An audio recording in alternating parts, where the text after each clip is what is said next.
बातमीकडे आपण वळतोय।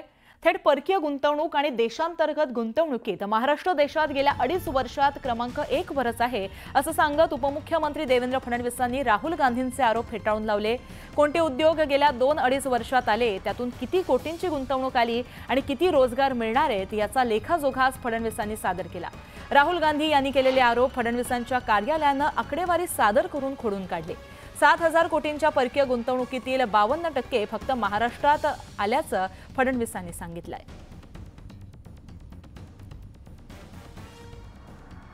तर राहुल गांधी यांनी केलेले आरोप उपमुख्यमंत्री देवेंद्र फडणवीस यांनी फेटाळून लावले। थेट परकीय गुंतवणुकीत आणि देशांतर्गत गुंतवणुकीत महाराष्ट्र देशात गेल्या 2.5 वर्षात प्रथम क्रमांकावर आहे असं सांगण्यात आलंय।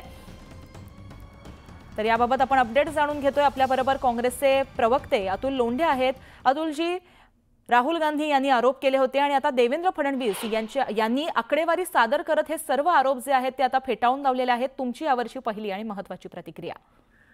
पहिली आणि महत्त्वाची प्रतिक्रिया अशी आहे की ह्या लोकांनी जुलै महिन्यामध्ये सरकार चोरल्यानंतर ज्या पद्धतीने हाय पॉवर कमिटीची मीटिंग चीफ सेक्रेटरीच्या अंडर झालेली होती, त्याच्यामध्ये पाणी फ्री पासून जीएसटी, वॅट अशा अनेक सोयी सवलती ज्या आहे, इलेक्ट्रिसिटीच्या आणि पाण्याच्या ज्या सोयी सवलती दिलेल्या होत्या वेदांता फॉक्सकॉनला, त्या कशासाठी दिलेल्या होत्या आणि आपण सगळे लोक पण विसरलात का? मी त्याच्यावर प्रेस घेतली होती। प्रेस कॉन्फरन्स घेऊन या सगळ्या गोष्टी ज्या आहेत त्या जनतेसमोर आणलेल्या होत्या। 1,58,000 कोटीचा वेदांता फॉक्सकॉनचा प्रोजेक्ट 1 लाख रोजगार निर्माण करू शकत होता। तो धोलेरामध्ये का गेला याचं उत्तर देवेंद्र फडणवीस देणार नाही, कारण की बीजेपीची स्टाईल आहे। तुम्ही एखादी गोष्ट त्यांना विचारली की ते असे लेफ्ट राईट करून खोटं कसं मांडायचं याचा त्यांचा प्रयत्न असतो। दुसरी गोष्ट, टाटा एअरबस कोणी केलं होतं उद्घाटन नागपूरच्या मिहानमध्ये, आणि का तो प्रोजेक्ट नागपूरच्या मिहानमधून तिकडे गेला? फार पॉवरफुल आहे ना गडकरी आणि देवेंद्र फडणवीस, मुख्यमंत्री राहिले, उपमुख्यमंत्री आहे, हे 4थ्या नंबरचे पॉवरफुल मंत्री आहे आणि स्वतःच्या नागपूरमधनं प्रोजेक्ट जाताना तोंडपात राहिले हे लोक। रामदेव बाबाला आमच्या इथल्या शेतकऱ्यांची 1.5 करोड एकरची जमीन तुम्ही स्वस्तामध्ये फुकटामध्ये दिली। मागच्या 10 वर्षामध्ये एकही प्रोजेक्ट उभा झालेला नाही आहे। सगळ्या फायनान्शियल इन्स्टिट्यूट्स म्हणजे स्टेट बँक असेल, LIC असेल, यांच्या सगळ्यांचे मुख्यालय मुंबईमध्ये आहे आणि रेग्युलेटर इंटरनॅशनल फायनान्शियल सेंटर हे रेग्युलेटर असतं त्याचं। ती इन्स्टिट्यूट मुंबईमध्येच असली पाहिजे होती, ती तुम्ही का गुजरातला घेऊन गेले? डायमंड बोर्ड्स तुम्ही का गुजरातला घेऊन गेले? टेक्सटाईलचा बिझनेस सगळा तुम्ही गुजरातला शिफ्ट करण्याचा प्रयत्न करून जीएसटी करून पूर्ण टेक्सटाईलचा बिझनेस गुजरातमधूनही संपवला, महाराष्ट्रात नाही संपवला। आम्ही काही गुजरातच्या विरोधात नाही आहे, पण महाराष्ट्रात द्वेष करून ज्या पद्धतीनं अमित शहा आणि नरेंद्र मोदी इथले प्रोजेक्ट तिकडे घेऊन जात आहेत आणि हे लोक तोंड पाहत आहेत, त्याच्या विरोधात आम्ही। गुजरातचा विकास काँग्रेसने केला ना, हे सगळ्या रिफायनरीज आणि सगळे केमिकल प्रोजेक्ट जे आहे ते सगळे काँग्रेसच्या काळात आलेले आहे। यांनी सांगावं ना मागच्या 25 वर्षात गुजरातमध्ये काय आणलेलं आहे। चायनामध्ये खूप जाऊन नरेंद्र मोदींनी मुख्यमंत्री असताना चायनाची मदत घ्यायची आणि स्पोर्ट्समध्ये आम्हाला खूप करायचं आणि ऑलिम्पिकसाठी सर्वात जास्त गुंतवणूक गुजरातमध्ये केली। पण प्रत्यक्षात या लोकांनी तिथे भ्रष्टाचार केला। छत्रपती शिवाजी महाराजांचा पुतळा भ्रष्टाचार केला नसता तर पडला असता का? एकही पुतळा पडला नाही आजपर्यंत छत्रपती शिवाजी महाराजांचा। तुमची प्रतिक्रिया जाणून घेतच आहोत। असेच आमच्या बरोबर जोडलेला आपल्या बरोबर भाजप नेते अतुल भातखळकर सुद्धा आहेत। अतुलजी, तुमचं न्यूज 18 लोकमत मध्ये स्वागत आहे। एकंदरीतच राहुल गांधींनी जे काही आरोप केलेत, फडणवीसांनी त्यावरती मोठ्या प्रमाणात आकडेवारी सादर केलेली आहे आणि ते खोडून काढलेले आहेत। आपल्या बरोबर अतुलजी सुद्धा आहेत।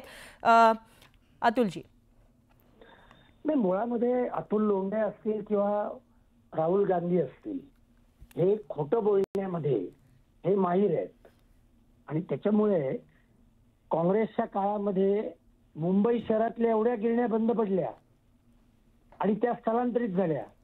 त्याच्याविषयी त्यांचं काय म्हणणं आहे? सगळे उद्योगधंदेची वाट लावण्याचं काम हे काँग्रेसच्या काळात झालं। टाटा बिर्ला मोठे कधी झाले? काँग्रेसच्या काळात झाले। अंबानी मोठा कधी झाला? काँग्रेसच्या काळात झाला।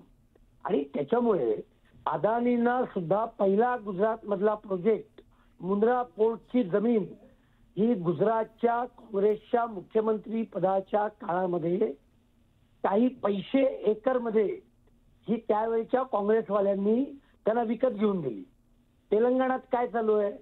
आणि त्याच्यामुळे मुळामध्ये महाराष्ट्रामध्ये उद्योगधंदे हे मोठ्या प्रमाणावर वाढत आहेत आणि यांची नियत काय हो मला सांगा? वाढवण बंदर 76,000 कोटी रुपयांचं हे आता मोदी सरकारने दिलं महाराष्ट्राला। हे काय म्हणतायत, सत्तेवर आलं की आम्ही ते रद्द करून टाकू. तिकडे नाणारची रिफायनरी यांनी रद्द केली, मग गपचूप पत्र लिहिलं बारसूला रिफायनरी करा यांच्या सरकारच्या काळात. आता काय म्हणतायत, बारसू सुद्धा आम्ही रद्द करणार आहोत. आणि त्यामुळे एका पाठोपाठ एक उद्योग बाहेर घालवायचे. आणि उद्योगपती जर का यांना पैसे देत नसतील तर मग उद्योगपतीच्या घरासमोर त्या ठिकाणी जिलेटिनच्या कांड्या ठेवायच्या आणि मग त्याच उद्योगपतीच्या लग्नामध्ये नाचायला जायचं. आणि त्यामुळे हे धंदे या लोकांचे आहेत. महाराष्ट्र औद्योगिकदृष्ट्या पुढे जातोय, रोजगारांची निर्मिती होते, रस्त्यांची निर्मिती होते, पॉवर प्रोजेक्ट येत आहेत. आणि त्याच्यामुळे हे अत्यंत खोटं बोलणं आणि पराभव समोर दिसायला लागलेला असल्यामुळे भीतीपोटी वाटेल ते बरळणं याला महाराष्ट्राची जनता काडीतकीही किंमत देणार नाहीये. हे आपल्याला 23 तारखेच्या निकालाच्या दिवशी दिसेल. धन्यवाद. जी अतुलजी, धन्यवाद तुम्ही दिलेल्या प्रतिक्रियेबद्दल.